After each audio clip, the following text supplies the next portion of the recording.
What's going on, YouTube? I'm back again, and do we have something fun for you today? Life on Earth? Give 'em a wave, buddy.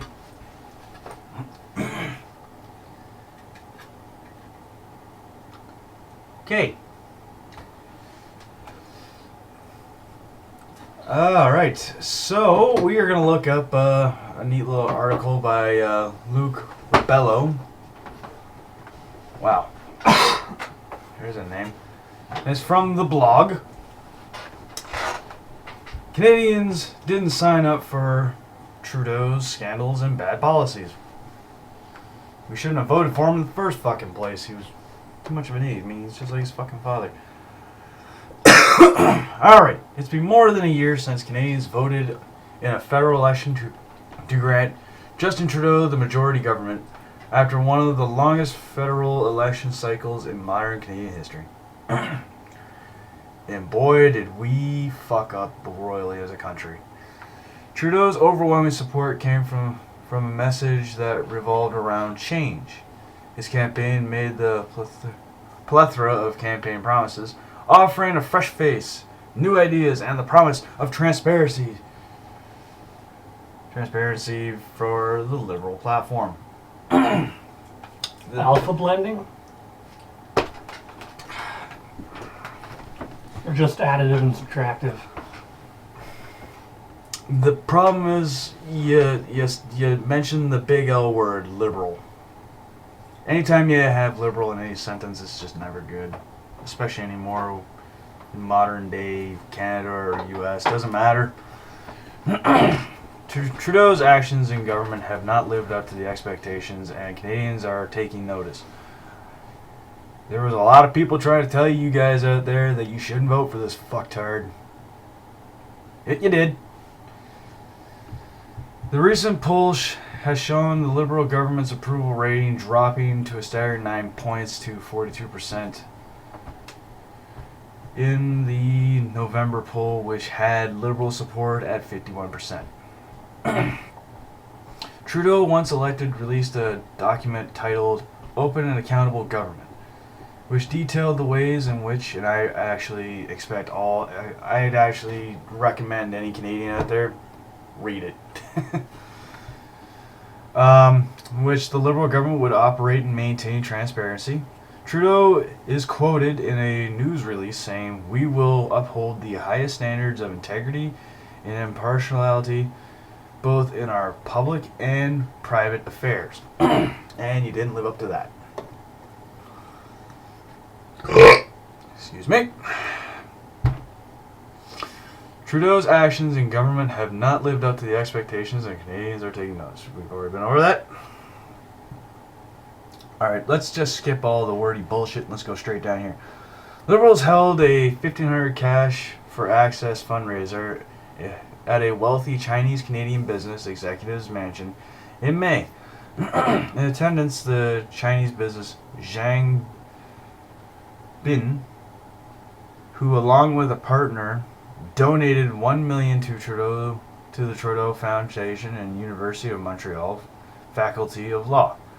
Not long after the event, Bin is a fund advisor to the Chinese government and a state network which promotes Chinese interests around the world. At this high-profile event were a number of Chinese billionaires, including insurance tycoon Xingling Zian, hopefully I pronounced that right, who founded Wealth One Bank of Canada. This fundraiser had been at the opportune moment as Zian, somehow I have a feeling I'm saying that wrong, had been waiting for approval from federal bank regulators for his Schedule 1 bank to start operations in Canada. So somehow I have a feeling some hands were shook and this is now going to be a fucking problem. Since Schedule 1 banks are domestic, they may receive deposits within Canada as of July. The Liberal government has approved this bank, which opened branches in multiple cities across Canada. I'll never bank there.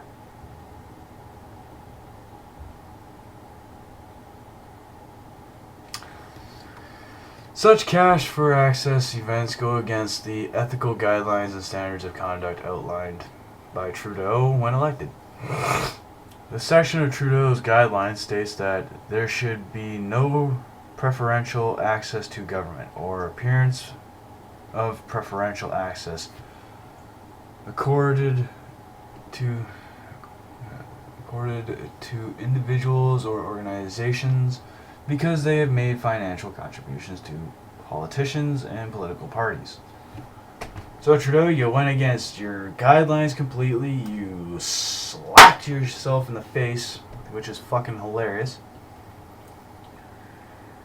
Yeah, so wow. That's all I got to say. Wow. Who didn't see that one coming? Though I'm not going to finish that part. Let's look at broken promises will impact the economy. Let's see how this is going to fuck us over. I suggest you guys read this. I'll leave. You should be able to find it in the fucking video itself. I'll leave it in the description though. Broken promises will impact the economy. The Canadian economy has been sluggish growth since the election, which is not being helped by terrible fiscal policy by the Liberal government. Trudeau had promised, once elected, to run consecutive deficits for 3 years. This campaign promise explicitly stated that these small yearly deficits would not exceed $10 billion a year. Well, they did more than that, I imagine. Let's see how badly and fucked we really are. Okay. So let's go right down to, this little part here, because this ought to be fucking hilarious. The Liberals' first tabled budget deficit is estimated to accumulate a staggering $30 billion, a significant increase for the Canadian economy, especially with the loonies struggling and low oil prices.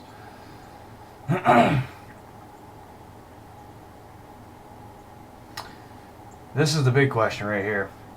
How can such a fiscally irresponsible government grow the Canadian economy at such low levels to meet these targets? They cannot. With recent budget forecasts for 2019 predicting an $18 billion deficit and a $14 billion deficit in 2020. Wow. So you can read the rest of this. I'm now just too pissed off to read it. So pretty much because we voted this retard in, 2019 is going to suck and 2020 is going to suck even harder. So congratulations, Canada.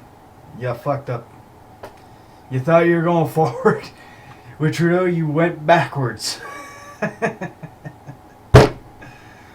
Oh, man. Who didn't see that one coming? Well, I'm gonna leave off with this article. So I found this in HuffPost Politics Canada, the blog. Hayes didn't sign up for Trudeau's scandals and bad policies. That's the name of this article. So enjoy. If you liked it, like, subscribe, share, and comment down below. Hopefully this brings some more light on the screw-up that is the Trudeau cabinet. And maybe we should try, ousting this fucking moron. And next video is going to be a bit about... well, you know what? You can figure it out when I make it. Take care, guys, if you like it. Don't. See you later, guys. Bye.